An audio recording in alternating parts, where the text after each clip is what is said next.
এই ভোট গণনা ইতিমধ্যে চতুৰ্থ ৰাউণ্ড পাইছেগে। কি দেখিছা, কি ক'ব এই মুহূৰ্তত?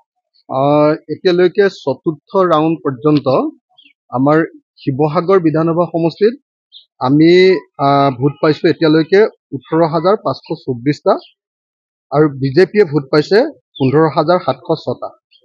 আমি প্ৰায় 3,000 ভোটত আমাৰ শিৱসাগৰ বিধানসভা সমষ্টিত এতিয়ালৈকে অগ্ৰগতি লাভ কৰি আছোঁ। দ্বিতীয়তে ডিমৌ যিটো বিধানসভা সমষ্টি, ডিমৌ বিধানসভা সমষ্টিত বিজেপিয়ে 13,253টা ভোট পাইছে তৃতীয় ৰাউণ্ড পৰ্যন্ত, আৰু আমি পাইছোঁ কংগ্ৰেছৰ কেণ্ডিডেটে, আমাৰ বিৰোধী ঐক্যমঞ্চৰ কেণ্ডিডেটে পাইছোঁ 13,689টা। তাতো আমি কেইটামান ভোটত 300মান ভোটত আমি এতিয়াও জয়লাভ কৰি আছোঁ। সামগ্ৰিকভাৱে এতিয়া আমি যোৰহাট লোকসভা সমষ্টিত প্ৰায় 14,000 ভোটত, এই মুহূৰ্তত 14,000 ভোটত আমাৰ প্ৰাৰ্থী বিৰোধী ঐক্যমঞ্চৰ প্ৰাৰ্থী গৌৰৱ গগৈ ডাঙৰীয়া জিকি আছে, আৰু সেইকাৰণে আমি একেবাৰে আশা প্ৰকাশ কৰিছোঁ যে এই ট্ৰেণ্ডটো সঁচাকৈ আগবাঢ়ি যাব। ফাৰ্ষ্ট যিটো মিচিং অঞ্চল আছিলে মোৰ সমষ্টিৰ যিটো দিচাংমুখ, তাত আমি অলপ ভোটত পিছ পৰিলোঁ, কেইটামান ভোটত পিছ পৰিছিলোঁ, কিন্তু বাকীবিলাক পঞ্চায়তৰ যেতিয়াই হেৰিটো খুলিলে তেতিয়াই দেখা গ'ল যে নহয়, আমাৰ ভোটৰ ট্ৰেণ্ডটো আকৌ আগবাঢ়ি গুচি গ'ল। গতিকে এইটো খুব খাটাংকেই ক'ব পাৰি এতিয়া যে যোৰহাট লোকসভা সমষ্টিত আমাৰ প্ৰাৰ্থী গৌৰৱ গগৈ, ইণ্ডিয়াৰ প্ৰাৰ্থী বিৰোধী ঐক্যমঞ্চৰ প্ৰাৰ্থী গৌৰৱ গগৈ জিকিব।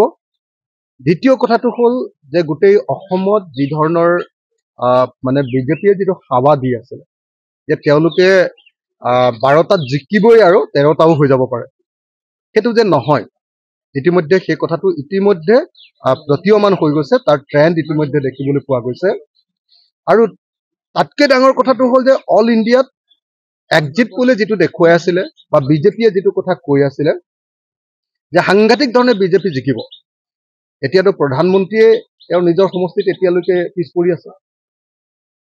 প্ৰধানমন্ত্ৰীজন যদি পিছ পৰি থাকে, আমেথিত যদি পিছ পৰি থাকে, তাৰ অৰ্থটো হ'ল যে নৰেন্দ্ৰ মোদীৰ ঢৌ নাই নাই আৰু নাই বুলি যেতিয়া কৈ আছিলোঁ তেতিয়াতো আমাক সকলোৱে সমালোচনা কৰিছিল, সকলোৱে কৈ আছিলে নহ'লেতো আৰু যদি সঁচাকৈ ঢৌ থাকে পিছটো অন্তত নপৰে নহয় জানো, পিছটো ক'তো নপৰে তেতিয়া।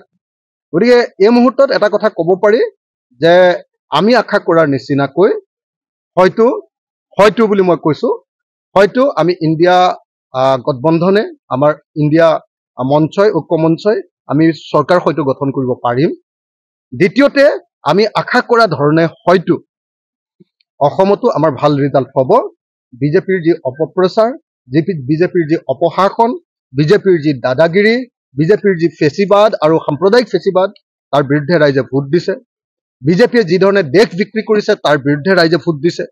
বিজেপিয়ে যি ধৰণে সাম্প্ৰদায়িক ৰাজনীতি কৰি দেশখন থানবান কৰি পেলাব খুজিছে আৰু সমগ্ৰ ভাৰতৰ মানুহৰ বাক স্বাধীনতা হৰণ কৰিছে, তাৰ বিৰুদ্ধে ৰাইজে ভোট দিছে।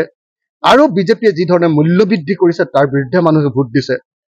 এটা কথা খাটাং, সৰ্বশেষত কি হয় আমি নাজানো, কিন্তু এটা বস্তু খাটাং হৈছে যে মানুহৰ ট্ৰেণ্ডটো এইবাৰ বিজেপিৰ বিৰুদ্ধে, মানুহৰ খংটো বিজেপিৰ বিৰুদ্ধে, মানুহে এইবাৰ বিজেপিক হৰুৱাটো বিচাৰিছে। আৰু সেইকাৰণে মই আশা কৰোঁ যে নিশ্চয় এইবাৰ NDA নহয়, এইবাৰ ইণ্ডিয়াই চৰকাৰ কৰিব। অসমতো আমাৰ বিৰোধী ঐক্যমঞ্চই যথেষ্ট ভাল ফলাফল দেখুৱাব, আমি আশা কৰা মতে ফলাফল দেখুৱাব, আৰু আমাৰ নিজৰ সমষ্টিত যোৰহাটত আমি নিশ্চিতভাৱে জয়লাভ কৰিম। এই কথাটো আমি এতিয়া ক'ব পাৰোঁ।